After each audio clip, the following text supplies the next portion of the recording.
ہم جو تاریک راہوں میں مارے گئے، فیض صاحب کی ایک بہت ہی مشہور نظم ہے جو کہ انہوں نے جولیس اور ایتھل روزنبرگ کی یاد میں لکھی۔ ایتھل اور جولیس روزنبرگ کون تھے؟ آئیے عقیل عباس جعفری صاحب کی ایک تحریر سے آپ کو ان کی کچھ تاریخ بتانے کی کوشش کرتا ہوں۔ ناظرین، دوسری عالمی جنگ کے بعد امریکہ اور سوویت یونین کے درمیان سرد جنگ کا زمانہ چل رہا تھا۔ انہی دنوں امریکہ کے ایف بی آئی نے روس کے لیے امریکہ کی جاسوسی کرتے ہوئے ایک ہیری گولڈ نامی شخص کو گرفتار کیا کہ اس نے امریکہ کے اہم ایٹمی راز روس کو فراہم کیے۔ ہیری گولڈ نے نہ صرف اپنے جرم کا اعتراف کیا بلکہ ساتھ ہی ساتھ اس نے ڈیوڈ گرین گلاس کا نام بھی لیا کہ یہ بھی میرے ساتھ اس جرم میں شریک رہا ہے۔ ڈیوڈ گرین گلاس کو جب گرفتار کیا گیا تو اس نے اپنی جان بچاتے ہوئے سلطانی گواہ بن کر اپنی بہن ایتھل اور اپنے بہنوئی جولیس روزنبرگ کا نام لے دیا۔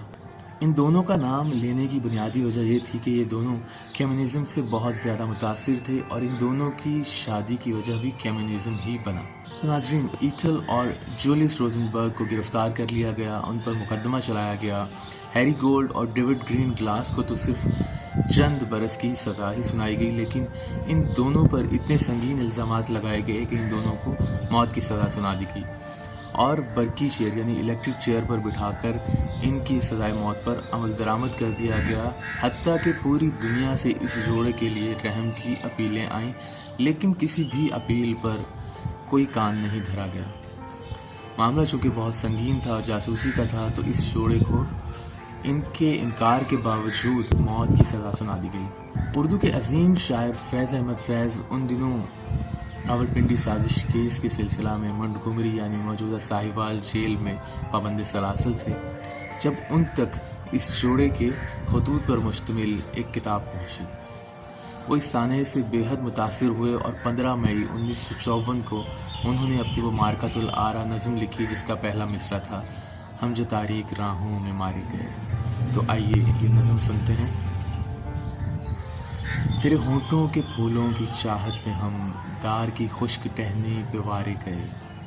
تیرے ہاتھوں کی شمعوں کی حسرت میں ہم نیم تاریک راہوں میں مارے گئے، سولیوں پر ہمارے لبوں سے پرے تیرے ہونٹوں کی لالی لپکتی رہی، تیری زلفوں کی مستی برستی رہی، تیرے ہاتھوں کی چاندی دمکتی رہی، جب گھلی تیری راہوں میں شام ستم ہم چلے آئے لائے جہاں تک قدم، لب پہ حرف غزل دل میں قندیل غم، اپنا غم تھا گواہی تیرے حسن کی، دیکھ قائم رہے اس گواہی پہ ہم جو تاریک راہوں میں مارے گئے۔ نارسائی اگر اپنی تقدیر تھی، تیری الفت تو اپنی ہی تدبیر تھی، کس کو شکوہ ہے گر شوق کے سلسلے، ہجر کی قتل گاہوں سے سب جا ملے، قتل گاہوں سے چن کر ہمارے علم اور نکلیں گے عشاق کے قافلے، جن کی راہ طلب سے ہمارے قدم مختصر کر چلے درد کے فاصلے، کر چلے جن کی خاطر جہاں گیر ہم، جہاں گوا کر تیری دلبری کا بھرم، ہم جو تاریک راہوں میں مارے گئے، ہم جو تاریک راہوں میں مارے گئے۔ والسلام۔